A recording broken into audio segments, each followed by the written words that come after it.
జాతర సందర్భంగా భక్తులకు ఇబ్బందులు కలగకుండా ఏర్పాట్లు చేయాలని ఆదేశాలు జారీ చేశారు. పెద్ద ఎత్తున భక్తులు వచ్చే మహాజాతరలో తప్పిపోయిన వ్యక్తులను తిరిగి వారి కుటుంబానికి చేర్చే దిశగా తప్పిపోయిన వ్యక్తుల ప్రత్యేక శిబిరం ఏర్పాటు చేయాలని అన్నారు.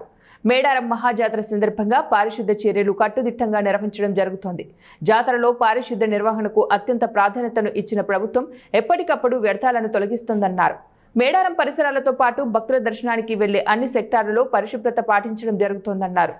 అమ్మవారి గద్దెల వద్ద శానిటేషన్ సిబ్బందితో ప్రత్యేక పారిశుద్ధ్య చర్యలు చేపట్టడం జరిగింది. అధికారులు నిరంతరం పర్యవేక్షిస్తూ గద్దెల వద్ద బెల్లాన్ని సమర్పిస్తూ భక్తులు సమర్పించే మొక్కులు ఎప్పటికప్పుడు తొలగిస్తున్నారని పేర్కొన్నారు. ఈ పర్యటనలో మంత్రి వెంట జిల్లా కలెక్టర్ దివాకర, సంబంధిత అధికారులు పాల్గొన్నారు.